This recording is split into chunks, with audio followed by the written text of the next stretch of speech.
हमारे पशु भी बहुत महत्वपूर्ण योगदान निभा सकते हैं कोविड की लड़ाई में। और ख़ास करके अगर हम बात करें इन घोड़ों की, तो कहीं ना कहीं इनके ज़रिए आने वाले समय में लोगों को सीधे तौर पर एंटीबॉडीज़ मिलेगी।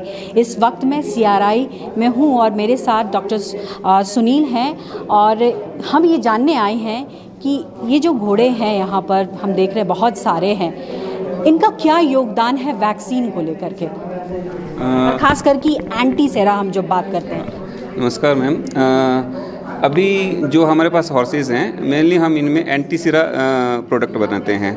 एंटी-सीरा उसमें मतलब क्या कर, जैसे हम अभी 4-5 प्रोडक्ट हम बना रहे हैं। एंटी स्नेक विनम सीरम है, एंटी रेबीज सीरम है, एंटी डिप्थीरिया सीरम है, एंटी टिटनेस टॉक्सिन है, एंड नॉर्मल हॉर्स सीरम है, एंड कोविड एंटी सीरम है। कोविड एंटी सीरम अभी हम प्रोडक्शन में फेजेस में नहीं हैं, लेकिन ट्रायल पर्पस के लिए हमने बनाया है। तो हम बात करते हैं कोविड एंटी सीरम, क्या है ये एंटी सीरम?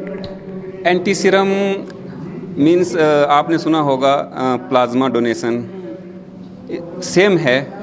जैसे एक्सपोजर, आपको एक्सपोजर हुआ, उसके अगेंस्ट आपके अंदर एंटीबॉडीज़ बनी, उन एंटीबॉडीज़ को हम हार्वेस्ट करके जो पेशेंट है उसमें लगाते हैं ताकि वो जो वायरस है उसको काउंटर कर सके। सेम प्रोसीजर है, इसमें हम हॉर्सेस को किल्ड वायरस दे रहे हैं और उसके अगेंस्ट एंटीबॉडीज़ बन रही हैं, लेकिन हॉर्सेस में जो ह्यूमन के अपेक्षा ज़्यादा बन रही हैं तो वो ज़्यादा यूज़ हो सकती हैं। और जो इनमें जो टाइटर है, जो ह्यूमन के अपेक्षा जो है वो बहुत ज़्यादा आता है। दैट मीन्स कि आप थोड़े से वॉल्यूम से ज़्यादा लोगों को ट्रीट कर सकते हैं। सेम प्रोसीजर है, हमने इसको एक्सपोजर किया, एक्सपोजर करने के बाद हमने हार्वेस्ट किया एंटीबॉडीज़ को, अब वो टेस्टिंग फेज पे है।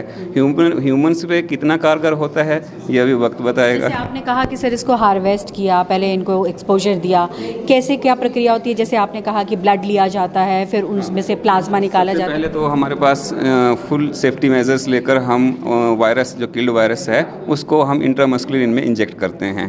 तो उसका एक शेड्यूल होता है, जैसे 1 मंथ तक हम उनको डोज देते हैं। उसके बाद हम टेस्ट ब्लीड करते हैं। टेस्ट ब्लीड मतलब हम एक ब्लड सैंपल लेते हैं, उसमें हम क्वालिटी कंट्रोल डिपार्टमेंट में हम चेक करते हैं कि उसमें टाइटर आया है प्रॉपर कि नहीं आया है। वो एक सेट वैल्यू होती है, अगर उससे ऊपर वैल्यू आती है तो उसके बाद हमें गो थ्रू होता है ब्लीडिंग करने के लिए, तो उसको हम मैन्युफैक्चरिंग ब्लीडिंग बोलते हैं। उसमें 1.5% एज पर CPC-SCA हम इनकी ब्लीडिंग करते हैं।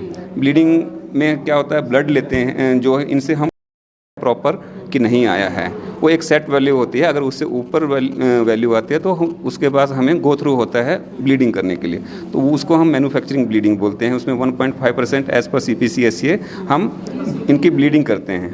ब्लीडिंग में क्या होता है, ब्लड लेते हैं जो इनसे हम ब्लड, जैसे ह्यूमन से ब्लड विड्रॉ करते हैं, इनसे भी हम ब्लड विड्रॉ करते हैं। उसको हम ओवरनाइट रख के उसका प्लाज्मा निकालते हैं। उस प्लाज्मा को हम सेपरेट कर लेते हैं और उसको हम, वो हार्वेस्ट है, उसको हम सेपरेट कर लिया और उसको हम आगे अपनी मशीन्स के थ्रू उसको प्रोसेस करेंगे। जो भी हमारा केमिकल प्रोसेस है या फिजिकल प्रोसेस है उसके हम करेंगे। जो बाकी हमारा पैक सेल वॉल्यूम बच जाएगा उसमें हम प्लाज्मा मिलाकर, प्लाज्मा एक्सटेंडर या नॉर्मल सिलेंडर मिला के इनको हम फुल वॉल्यूम जितना हमने निकाला था उतना ही बना के इनको वापस रीइंफ्यूज करते हैं, ताकि कौन से जानवरों का इसमें इस्तेमाल होता है? जैसे हम देख रहे हैं घोड़ों का तो आप लोग इस्तेमाल करें, और कौन कौन से ऐसे जानवर हैं जो यहाँ पर है? प्रोडक्ट्स के लिए तो हम इक्वाइंस ही यूज़ करते हैं। इक्वाइंस में हॉर्सेस भी हैं, म्यूल्स भी हैं, डोंकीज़ भी हैं, म्यूल्स भी हैं, डोंकीज़ भी है हमारे पास।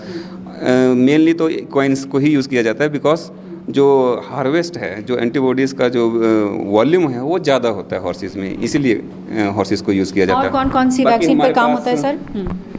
बाकी हमारे पास जो DTP वैक्सीन है और TD वैक्सीन है, वो अलग डिपार्टमेंट है। वहाँ से जो बैचेस बनते हैं उनको टेस्ट करने के लिए, उनका क्वालिटी कंट्रोल या अश्योरेंस करने के लिए हमारे पास न्यू एनिमल हाउस है। वहाँ पे हमारे पास रैबिट्स हैं और गिनी पिग्स हैं, माइस हैं, वो हम टेस्टिंग पर्पस के लिए यूज़ करते हैं। और साथ ही साथ हम CDL को भी हम सप्लाई करते हैं। जो अंतिम में आपसे ये पूछना चाहूँगी कि जिस तरीके से कोरोना को लेकर एंटी सीरम तैयार हो रहा है, और अगर ये सफलतापूर्ण रहती है और जैसा आप लोगों ने प्रोसीजरल काम किया है और उसमें भी सफलता देखी है, तो आने वाले समय में ये एक बहुत इम्पॉर्टेंट रोल प्ले करेगा कोविड के खिलाफ। यस मैम, डेफिनेटली अगर ये कामयाब होता है तो ये हमारे लिए बहुत बड़ी उपलब्धि होगी। और इसमें हॉर्सेस का भी योगदान है, पूरे इंस्टीट्यूट का योगदान है। और हमारे सर उन्होंने बहुत इसमें मेहनत की है। कितने डॉक्टर हॉर्सेस इसमें यूज़ हुए होंगे? अभी इसमें 6 हॉर्सेस यूज़ हुए हैं, क्योंकि अभी ये उसमें है, अभी ट्रायल फेस में है। अगर ये कामयाब हो जाता है तो उसके बाद हम प्रोडक्शन में फिर ज़्यादा हॉर्सेस लगा सकते हैं इसमें। बहुत शुक्रिया हमसे बात करने के लिए। तो फिलहाल जो है प्रक्रिया में है, प्रक्रिया आगे बढ़ रही है। अगर प्रक्रिया सफलतापूर्वक आगे बढ़ती है तो फिर ये आम लोगों के लिए भी उपलब्ध होगा। पल्लवी झा, कसौली, न्यूज़ 24। नमस्कार, मैं हूं मानक गुप्ता। अगर आपको हमारा ये वीडियो पसंद आया हो तो इसे लाइक और शेयर जरूर करें। और हाँ, हमें सब्सक्राइब और फॉलो करना ना भूलें, ताकि आप देश और दुनिया की कोई खबर मिस ना करें। तो जुड़े रहिए हमारे साथ और देखते रहिए न्यूज़ 24।